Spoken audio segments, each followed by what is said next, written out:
सत श्री अकाल जी, तुसीं देख रहे हो पंजाब मिल यूएसए टीवी। मैं सुरभि प्रोग्राम खबरनामा लैके एक बार फिर तो हाजिर हाँ जी। अज के प्रोग्राम के खास गल्लां दे उत्ते चर्चा तुहाडे नाल।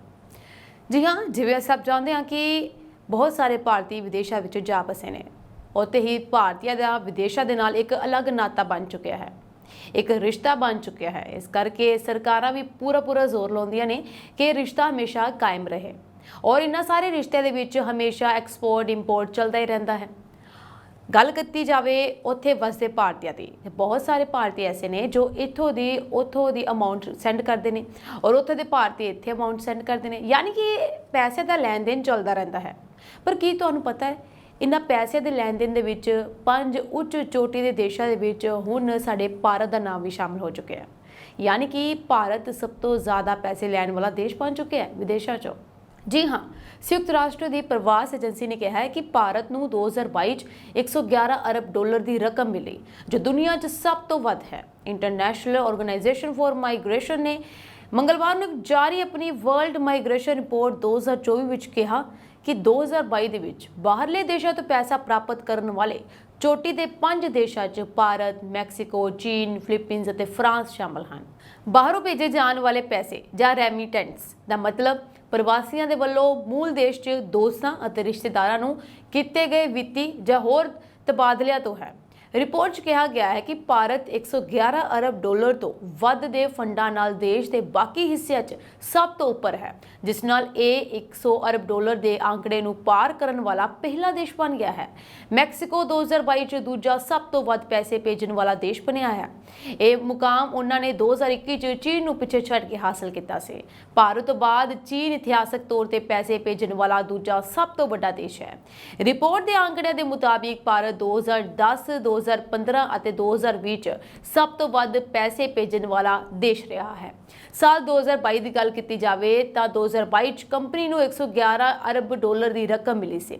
दक्षिणी एशिया के 3 देश भारत, पाकिस्तान और बांग्लादेश कौमांतरी पद्धर से पैसे प्राप्त करने वाले दुनिया की चोटी के 10 देशों च शामिल हैं, जो इस उपखेत्र तो कामिया के प्रवास की महत्ता को दर्शाता है।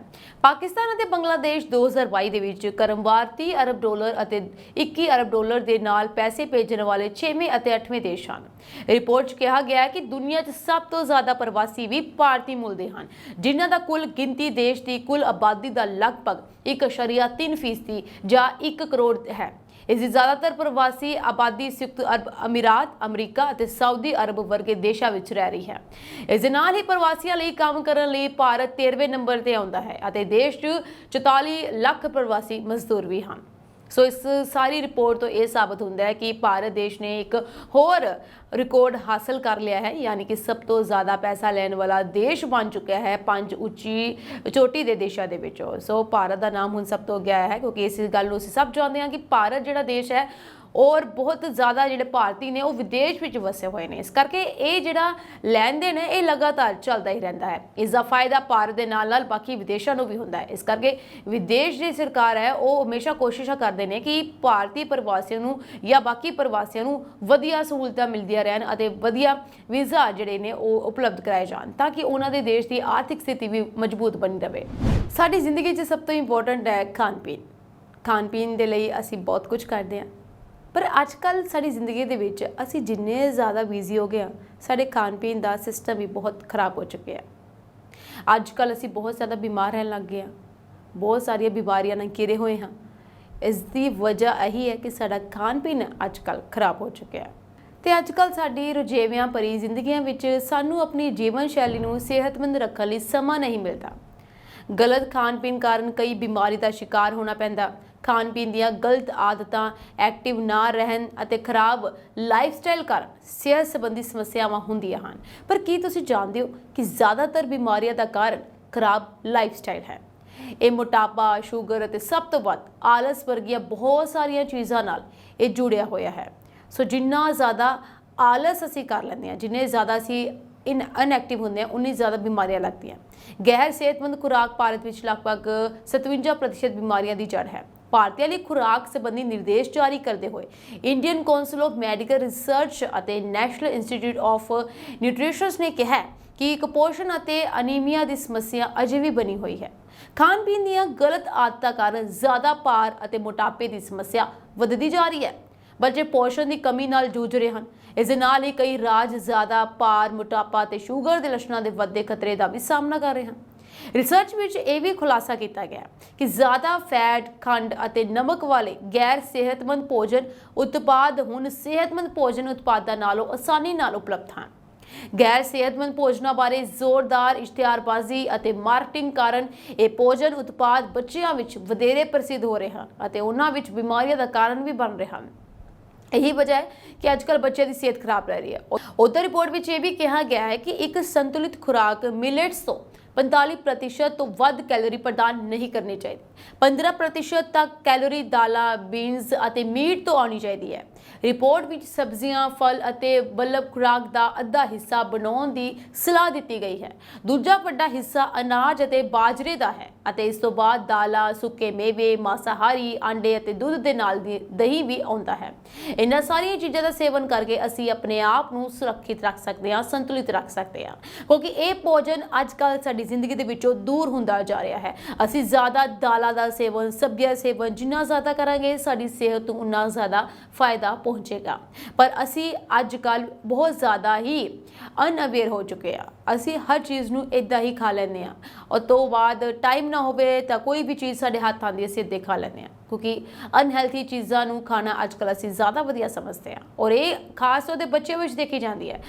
डिब्बा बंद चीज़ां बहुत ज़्यादा खाई जाती हैं, जिस विच न्यूडल, बर्गर होर भी बहुत सारी चीज़ां शामिल होंदियां ने जो फ्रैश नहीं होंदे ने, सिर्फ डिब्बा बंद होंदे ने जिस नूं घर आके बनाया जाता है तो खाया जाता है और यही सब तो ज़्यादा नुकसान सेहत नूं पहुँचाते हैं। अजकल छोटे छोटे बच्चे बहुत सारी बीमारियों के शिकार ने। सो हुण एक गाइडलाइनस जिहड़े निर्देश जिहड़े ने जारी किए गए हैं, जिस विच उन्होंने साफ तौर पर कहा है कि किस तरीके दे नाल अपनी सेहत को ध्यान दो तो कितनी कैलोरीज तुहानूं लैनी चाहिए है। इन्हीं दिनी हवाई यात्रियों को काफ़ी समस्या का सामना करना पै रहा, बड़ियां परेशानियां उन्होंने आ रही क्योंकि टाटा ग्रुप के जहाज़ों के जिहड़े क्रू मैंबर से उन्होंने इकट्ठे ने सिक लीव लै ली। टाटा ग्रुप की मलकीयत वाली एयरलाइन एयर इंडिया एक्सप्रैस के कैबिन क्रू ने अपनी हड़ताल हुण वापस लै ली है ते ड्यूटी ते परतन का फैसला किया है। कथित माड़ी मैनेजमेंट के विरोध च रात तो कैबिन क्रू के एक वर्ग ने बीमार पैन की सूचना देनी शुरू कर दी सी और सारे इकट्ठे ही सिक लीव ते चले गए थे। इस कारण एयरलाइन नूं वीरवार नूं दूजे दिन अपनियां 85 उड़ानां रद्द करनियां पईयां ते 283 उड़ानां दा संचालन किया। इस नाल हज़ारां यात्री परेशान होए।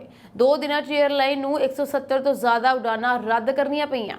सूत्रों ने दस्सिया कि लगभग 250 कैबिन क्रू ने बीमारी की सूचना दी सी, जबकि मंगलवार रात तो बुधवार तक लगभग 200 कैबिन क्रू ने बीमारी की सूचना दी सी। इस तो बाद एयरलाइन ने लगभग 25 कैबिन क्रू मैंबरों को बर्खास्तगी नोटिस भी जारी कर दिते सी ते उन्हां नूं वीरवार शाम 4 बजे तक रिपोर्ट करने लई कहा सी।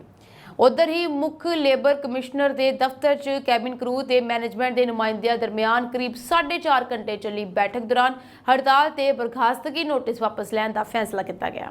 मैनेजमेंट ने कैबिन क्रू वालों चुके गए सारे मुद्दों का हल करने का भरोसा दिता। इस तो पहला संचालन च रुकावटां घट करने लई एयर इंडिया एक्सप्रैस ने 13 मई तक उड़ानां की गिनती घट करने का फैसला किया सी ते कहा सी कि उसके 20 रूटां ते एयर इंडिया अपनियां सेवावां का संचालन करेगी। उसका कहना सी कि उड़ानां सही तरीके नाल चलाउण लई उसने सारे वसीले लगा दिते हैं। उसने यात्रियों को अपील की सी कि हवाई अड्डे ते आउण तो पहला देख लियो कि उन्हां दी उड़ान रुकावट कारण प्रभावित तां नहीं हुई। जेकर उड़ान रद्द हो गई है या 3 घंटे तो ज़्यादा लेट है तो वह पूरा रिफंड लैन या बिना किसी चार्ज के किसी अगली तरीक च यात्रा नूं रीशेड्यूल करन दा बदल चुन सकते हैं। इस लई एयरलाइन ने यात्रियों नूं WhatsApp ते भी जानकारी उपलब्ध कराई सी अते उन्होंने बदलों नूं चुनण लई ये कहा सी कि तुसीं WhatsApp थ्रू भी कर सकते हो। असल च AIX कनैक्ट यानी कि पहला एयर एशिया इंडिया नाल रेलवे की प्रक्रिया शुरू होने तो बाद एयर इंडिया एक्सप्रैस के मुलाजमां ते एक वर्ग च नाराज़गी है। कैबिन क्रू के एक वर्ग ने माड़ी मैनेजमेंट के मुलाजमां नाल व्यवहार च बराबरी की घाट की दोष लगाया सी। कैबिन क्रू के एक वर्ग की नुमाइंदगी करने वाली यूनियन वालों पिछले साल किरत विभाग च शिकायत दाखिल करने तो बाद रेलवे की प्रक्रिया इंडस्ट्रीयल विवाद एक्ट तहत पूरी की जा रही है। सो ये सारी नाराज़गी जिहड़ी सी कैबिन क्रू वालों सी, इस करके उन्हां वालों जिहड़ी छुट्टी दा किया गया सीगा, अपनी सिक लीव दी गई सीगी। इकट्ठे ही सारे कैबिन क्रू के मैंबर छुट्टी ते चले गए सीगे, जिस तो बाद कुछ नूं बर्खास्त कर दिता गया सीगा। ਅਸਲ ਦੇ ਵਿੱਚ ਇਹਨਾਂ ਦੀ ਕੁਝ ਨਾਰਾਜ਼ਗੀ ਚੱਲ ਰਹੀ ਸੀ, ਜਿਸ ਦਾ ਭੁਗਤਾਨ ਕਈ ਯਾਤਰੀਆਂ ਨੂੰ ਕਰਨਾ ਪਿਆ। ਹਵਾਈ ਯਾਤਰੀ ਲਗਾਤਾਰ ਇਹਨਾਂ ਉਡਾਨਾਂ ਦੇ ਰੱਦ ਹੋਣ ਤੋਂ ਬਹੁਤ ਜ਼ਿਆਦਾ ਪਰੇਸ਼ਾਨ ਸੀਗੇ। 2 ਦਿਨ ਲਗਾਤਾਰ ਯਾਤਰਾ ਜਿਹੜੀ ਸੀ, ਹਵਾਈ ਯਾਤਰਾ ਰੱਦ ਰਹੀ ਹੈ ਅਤੇ ਪਰੇਸ਼ਾਨੀ ਦਾ ਸਾਹਮਣਾ ਕਰਨਾ ਪਿਆ। ਉਸ ਤੋਂ ਬਾਅਦ ਕੈਬਿਨ ਕਰੂ ਦੇ ਮੈਂਬਰਾਂ ਵੱਲੋਂ ਹੜਤਾਲ ਕੀਤੀ ਗਈ। ਇਸ ਹੜਤਾਲ ਦੇ ਵਿੱਚ ਗੱਲਬਾਤ ਕਰਕੇ ਇਸ ਦੀ ਹੜਤਾਲ ਹੁਣ ਖਤਮ ਕਰ ਦਿੱਤੀ ਗਈ ਹੈ। ਹੁਣ ਉਮੀਦ ਕਰ ਸਕਦੇ ਹਾਂ ਕਿ ਆਉਣ ਵਾਲੇ ਦਿਨਾਂ ਦੇ ਵਿੱਚ 에ਅਰਲਾਈਨ ਯਾਤਰੀਆਂ ਨੂੰ ਚੰਗੀ ਸੁਵਿਧਾ ਪ੍ਰਦਾਨ ਕਰ ਸਕੇਗੀ। WhatsApp, ਜਿਸ ਦਾ ਇਸਤੇਮਾਲ ਅੱਜ ਦੁਨੀਆ 'ਚ ਹਰ ਕੋਨੇ ਦੇ ਵਿੱਚ ਹੁੰਦਾ ਹੈ, ਪਰ ਸਭ ਤੋਂ ਜ਼ਿਆਦਾ ਇਸਤੇਮਾਲ ਕਿਹਾ ਜਾਂਦਾ ਹੈ ਇਸ ਦਾ ਭਾਰਤ ਵਿੱਚ ਹੁੰਦਾ ਹੈ। ਪਰ ਹੁਣ ਇਹ ਕਿਹਾ ਜਾ ਰਿਹਾ ਹੈ ਕਿ ਭਾਰਤ ਦੇ ਵਿੱਚ WhatsApp ਬੰਦ ਹੋ ਸਕਦਾ ਹੈ। ਇਸੇ ਕੀ ਕਾਰਨ ਹੋ ਸਕਦੇ ਨੇ, ਤੁਹਾਨੂੰ ਦੱਸਦੇ ਹਾਂ। WhatsApp ਨੇ ਹਾਲ ਹੀ ਦੇ ਵਿੱਚ ਅਦਾਲਤ ਵਿੱਚ ਕਿਹਾ ਕਿ ਜੇਕਰ ਭਾਰਤ ਸਰਕਾਰ ਦੇ ਨਿਯਮ IT ਨਿਯਮ 2021 ਕੰਪਨੀ ਨੂੰ ਇਨਕ੍ਰਿਪਸ਼ਨਸ ਤੋੜਨ ਲਈ ਕਹਿੰਦੇ ਹਨ ਤਾਂ ਕੰਪਨੀ ਭਾਰਤ ਛੱਡ ਦੇਵੇਗੀ। ਕੰਪਨੀ ਦੇ ਜਾਣ ਦਾ ਮਤਲਬ ਭਾਰਤ 'ਚ WhatsApp ਸੇਵਾ ਨੂੰ ਬੰਦ ਕਰਨਾ ਹੈ। ਜ਼ਿਕਰਯੋਗ ਹੈ ਕਿ WhatsApp ਦੇ ਜ਼ਿਆਦਾਤਰ ਉਪਭੋਗਤਾ ਭਾਰਤ ਵਿੱਚ ਹੀ ਹਨ, ਯਾਨੀ ਕੰਪਨੀ ਦੀ ਆਮਦਨ ਭਾਰਤ ਤੋਂ ਹੀ ਆਉਂਦੀ ਹੈ। ਅਜਿਹੇ 'ਚ ਜੇਕਰ ਕੰਪਨੀ ਅਦਾਲਤ 'ਚ ਸਪਸ਼ਟ ਬਿਆਨ ਦੇ ਰਹੀ ਹੈ ਕਿ ਜੇਕਰ ਇਨਕ੍ਰਿਪਸ਼ਨਸ ਨੂੰ ਤੋੜਨ ਲਈ ਤਾਕਤ ਦੀ ਵਰਤੋਂ ਕੀਤੀ ਗਈ ਤਾਂ ਉਸ ਨੂੰ ਭਾਰਤ ਤੋਂ ਬਾਹਰ ਕਰ ਦਿੱਤਾ ਜਾਵੇਗਾ। ਇਸ ਦਾ ਸਪਸ਼ਟ ਮਤਲਬ ਹੈ ਕਿ WhatsApp ਕਿਸੇ ਵੀ ਕੀਮਤ ਤੇ ਐਂਡ ਟੂ ਐਂਡ ਇਨਕ੍ਰਿਪਸ਼ਨਸ ਨਾਲ ਸਮਝੌਤਾ ਨਹੀਂ ਕਰਨਾ ਚਾਹੁੰਦਾ। ਇਹ ਮਾਮਲਾ ਸਿੱਧਾ ਭਾਰਤ ਸਰਕਾਰ ਬਨਾਮ WhatsApp ਦਾ ਹੈ।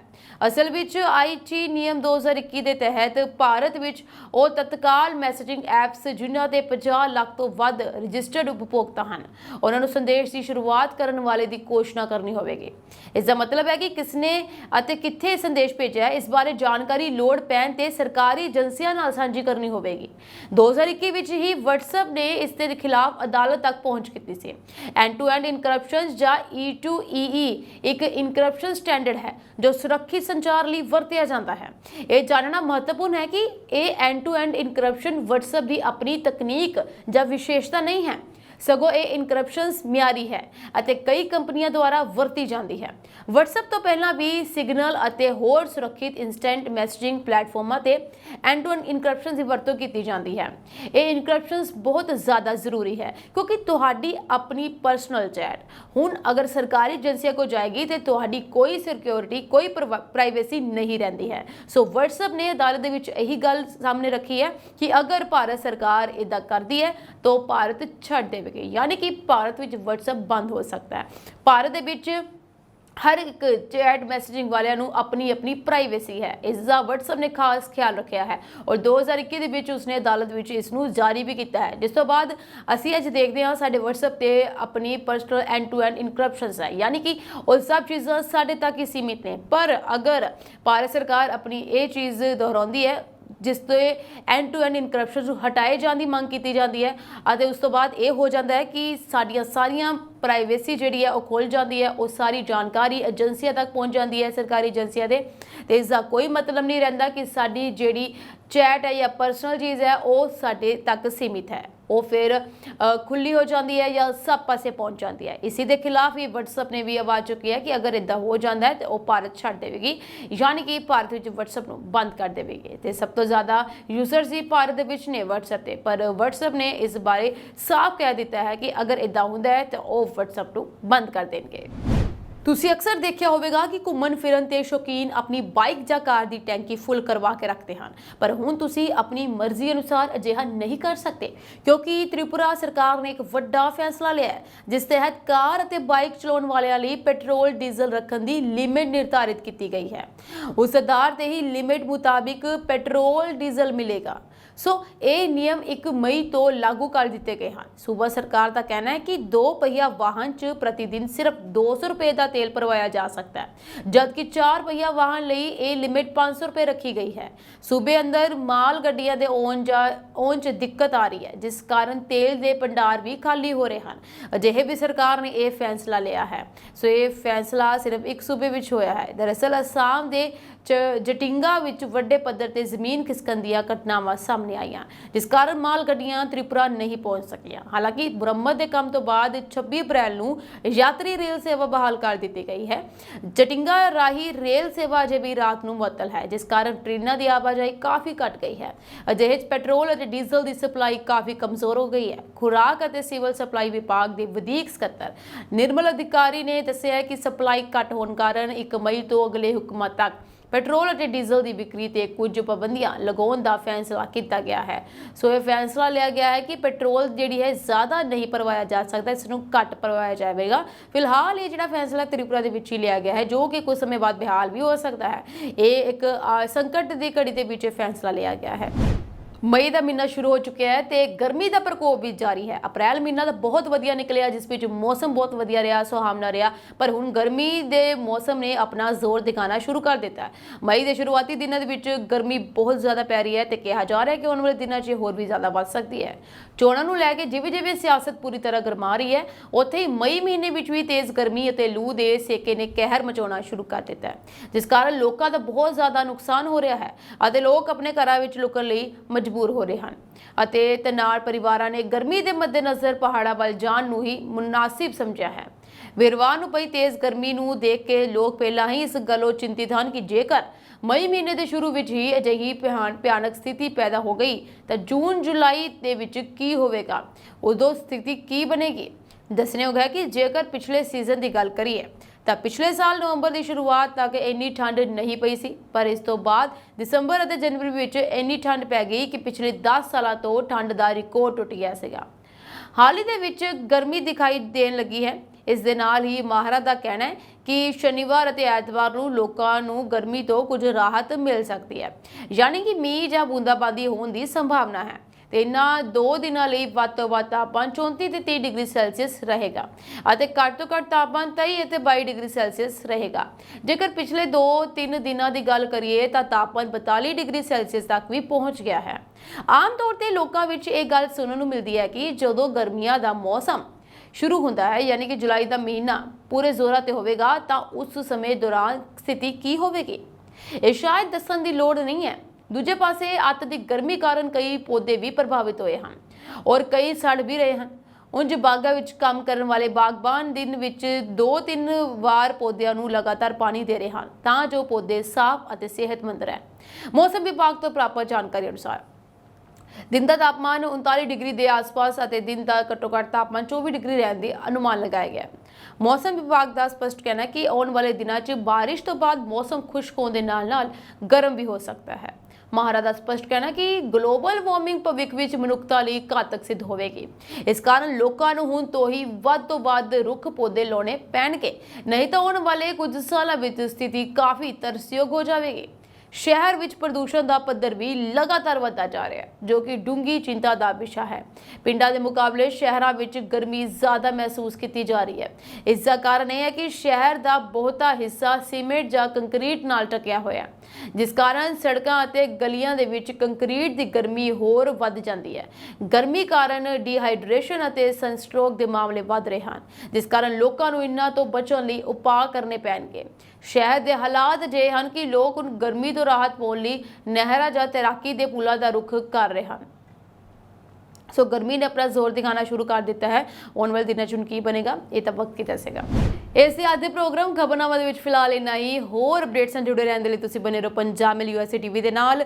साडे YouTube चैनल नूं लाइक शेयर सबसक्राइब करना ना भुलना। सुरभि शर्मा दो इजाजत और सब दा बहुत बहुत धन्यवाद।